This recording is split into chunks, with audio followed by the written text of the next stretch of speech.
কাকু যাওয়ার সময় কি বলে গেল? বাবা বলে গেল আমার ভালোভাবে দেখাশোনা করতে। টলিউডে অনেক তারকা থাকলেও এদের মাঝে দেবজিৎ অন্যতম সুপারস্টার। 2010 সালে এই দুই তারকা একই সিনেমায় কাজ করলেও তারপরে তারা আলাদা হয়ে যায়। অনেকবার তাদের একই ছবিতে কাজ করার কথা থাকলেও সেটি হয়ে ওঠেনি। কিন্তু এবারে ঘটতে যাচ্ছে নতুন এক ইতিহাস।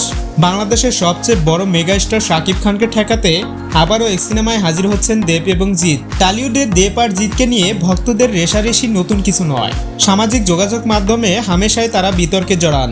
মাঝখানে অভিনেত্রী রুকিনি সবকিছু ঠিকঠাক প্রমাণ করার চেষ্টা করলেও তা মানতে নারাজ অনেকেই। এবারের নতুন খবর হলো দীর্ঘদিন পর রাজ চক্রবর্তীর পরিচালনায় একটি নতুন সিনেমায় কাজ করতে চলেছেন দেব এবং জিৎ।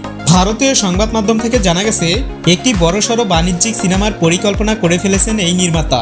শোনা গেছে এই দুই তারকার সঙ্গে আলোচনাও সেরে ফেলেছেন রাজ।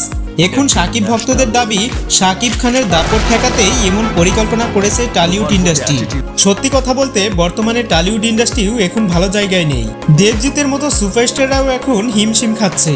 সেখানে বাংলাদেশের ইতিহাসটা ব্যতিক্রম, কারণ এখানে শাকিব খানের সিনেমা মানেই ব্যয়বহুল ব্যবসা। পার্সোনালি তাদের দিক থেকে হিসাব করলে বিষয়টি রাইট ছিল, কারণ বড় বড় তারকা এক ছবিতে কাজ করলে হিট হওয়ার সম্ভাবনাটা অনেক বেশি থাকে।